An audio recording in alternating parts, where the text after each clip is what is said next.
19 ਸਾਲ ਦਾ ਸੀ, ਚੰਗਾ ਖਿਡਾਰੀ ਸੀ, ਪਰ ਨਸ਼ਾ ਜਿੱਤ ਗਿਆ। ਤਰਸੇਮ ਸਿਆ, ਇਸ ਅੱਗ ਦਾ ਸੇਕ ਤਾਂ ਘਰ ਘਰ ਪਹੁੰਚਿਆ, ਪਰ ਬਸ ਹੁਣ ਹੋਰ ਨਹੀਂ। ਪੰਜਾਬ ਸਰਕਾਰ ਨੇ ਨਸ਼ਿਆਂ ਦੇ ਵਿਰੁੱਧ ਇੱਕ ਸਖਤ ਮੁਹਿੰਮ ਚਲਾਈ ਹੈ ਤੇ ਅਸੀਂ ਸਾਰਿਆਂ ਨੇ ਇਹਨਾਂ ਦਾ ਸਾਥ ਦੇਣਾ ਕਿ ਅੱਜ ਤੋਂ ਬਾਅਦ ਨਾ ਇਸ ਪਿੰਡ ਵਿੱਚ ਨਸ਼ਾ ਵਿਕੂਗਾ ਤੇ ਨਾ ਹੀ ਕਿਸੇ ਨਸ਼ਾ ਵੇਚਣ ਵਾਲੇ ਨੂੰ ਇੱਥੇ ਵੜਨ ਦਿੱਤਾ ਜਾਊ। ਜਿਹੜੇ ਨਸ਼ੇ ਵਿੱਚ ਫਸੇ ਹੋਏ ਨੇ ਉਹਨਾਂ ਨੂੰ ਨਸ਼ਾ ਮੁਕਤੀ ਕੇਂਦਰ ਵਿੱਚ ਭਰਤੀ ਕਰਾਵਾਂਗੇ। ਕੋਈ ਵੀ ਨਸ਼ਾ ਤਸਕਰ ਦੀ ਜ਼ਮਾਨਤ ਨਹੀਂ ਕਰਾਏਗਾ। ਵਾਅਦਾ ਕਰੋ, ਅਸੀਂ ਆਪਣੇ ਪਿੰਡ ਨੂੰ, ਆਪਣੇ ਪੰਜਾਬ ਨੂੰ ਨਸ਼ਾ ਮੁਕਤ ਕਰਕੇ रहांगे।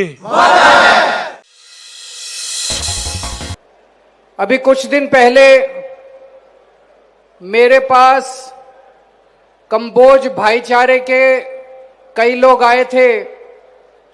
आज इस समागम में मेरे को आमंत्रित करने के लिए मैं उन सब का बहुत बहुत तहे दिल से शुक्रिया अदा करता हूं।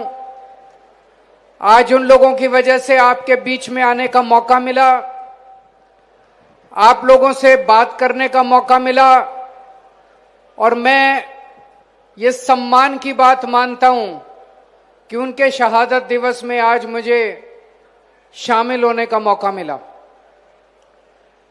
अगर हम सोच के देखें, अपनी जवानी और अपनी जिंदगी की शहादत देना कोई आसान काम नहीं है, बहुत बड़ी बात है। शहीद आजम भगत सिंह,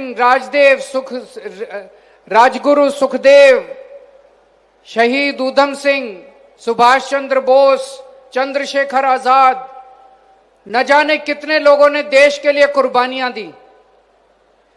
जब वो लोग देश के लिए कुर्बानी दे रहे थे तो उनका एक सपना था कि एक दिन देश आजाद होगा और देश आजाद होने के बाद पूरे देश के अंदर सबको अपने हक मिलने चालू होंगे। पूरे देश के अंदर गरीबों को उनका हक और उनका न्याय मिलना चालू होगा। लेकिन आज 75 साल हो गए आजादी के। मैं सोच रहा था, कहते हैं मरने के बाद आदमी की आत्मा ऊपर जाती है। हमारे जितने लोग शहीद हुए, अगर उनकी आत्मा ऊपर होगी, आसमान से देखती होगी, तो वो लोग भी सोचते होंगे क्या इसी हालात, ऐसे हालातों के लिए हम लोगों ने कुर्बानी दी थी, हमने शहादत दी थी। ऊपर वाले का शुक्रिया, ऊपर वाले की मेहरबानी कि 2022 में आम आदमी पार्टी की सरकार आ गई।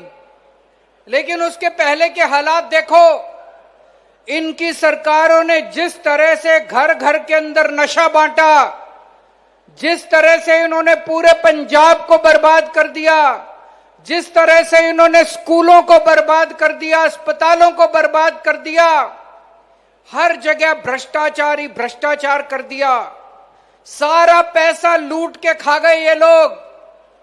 लेकिन ये तो 3 साल से अब पंजाब के हालात सुधरने लगे हैं। भगवान ना करे दोबारा ये कांग्रेस, अकाली दल, बीजेपी दोबारा सत्ता में आए। बड़ी मुश्किल से अब पंजाब के हालात सुधरने लगे हैं, नशा खत्म होने लगा है। जो परिवार बर्बाद हो गए थे उनको एक उम्मीद की किरण मिलने लगी है कि बच्चे नशा छोड़ के अब उनके कामों में लगने लगे हैं। बड़े बड़े तस्कर पकड़े जा रहे हैं। सबसे बड़े वाला भी पकड़ा गया है, जेल के अंदर है, जिसके नाम से लोग कांपते थे, जिसके नाम से तस्कर भी कांपते थे, जिसके नाम से पुलिस कांपती थी, प्रशासन कांपता था। आम आदमी पार्टी उसके नाम से नहीं कांपती। आम आदमी पार्टी ने उसको पकड़ के जेल के अंदर डाल दिया। आज पंजाब के अंदर शिक्षा क्रांति चल रही है। सरकारी स्कूल शानदार हो रहे हैं, नतीजे अच्छे आ रहे हैं। पहले इतने कबाड़ा थे सरकारी स्कूल की गरीबों के बच्चों का कोई भविष्य नहीं था।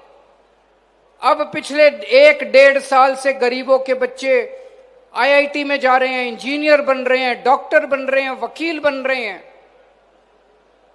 पंजाब के लोगों ने कभी सोचा नहीं था कि इस तरह की भी सरकार आ सकती है। खेतों के अंदर, एक एक खेत के अंदर, आखिरी खेत तक भी नहरों का पानी पहुंच रहा है। जैसे भी मान साहब ने बताया कि 40-40, 50-50 साल के बाद नहरों का पानी खेतों में पहुंचा है। पिछली सरकारों के कांग्रेस अकाली दल के टाइम में किसानों को रात को 3 बजे उठ के अपनी मोटर चलानी पड़ती थी, बिजली रात को 3 बजे आती थी। अब 8 घंटे बिजली दोपहर के टाइम में किसानों को मिलनी चालू है, जो पहली बार हो रहा, पूरे देश में कहीं नहीं हो रहा, केवल पंजाब के अंदर हो रहा है। और भी बहुत सारे काम हो रहे हैं। अभी सितंबर के महीने से अभी बारिशें चल रही हैं, इसलिए ये काम नहीं हो पाया। सितंबर के महीने से जितनी देहाती सड़कें हैं, जो देहात को कनेक्ट करती हैं, जितनी देहाती सड़कें हैं, 20,000 किलोमीटर की सड़कें बननी चालू हो जाएंगी। आपके गांव गांव के सड़कें बननी चालू हो जाएंगी। अभी सुनाम के अंदर कितने सारे कामों का उद्घाटन किया, शुरुआत की गई है, 1 साल के अंदर बनके तैयार हो जाएंगे। बस अड्डा, स्टेडियम, स्कूल, कॉलेज, बहुत सारे कामों का आज ऐलान किया गया है। पुरानी सरकारें कहती थी पैसा नहीं है, पैसा नहीं है, पैसा नहीं है, खजाना खाली है। हमने तो कभी नहीं कहा पैसा नहीं है। वही पैसा है, वही बजट है, वही अफसर है, वही सरकार है। सरकार चलाने वाले बदल गए, आम आदमी पार्टी की सरकार आ गई, ईमानदार सरकार है। आपका टैक्स का एक एक पैसा बचा रहे हैं और उस पैसे से आपके सारे काम कर रहे हैं हम लोग। तो जो शहीदों के सपने थे, उन सपनों को पूरा करने की हम लोग पूरी कोशिश कर रहे हैं। आप सब लोगों का आशीर्वाद, आप सब लोगों की प्यार, आपका मोहब्बत, आपका विश्वास बना रहे, बस यही आप सब लोगों से विनती है।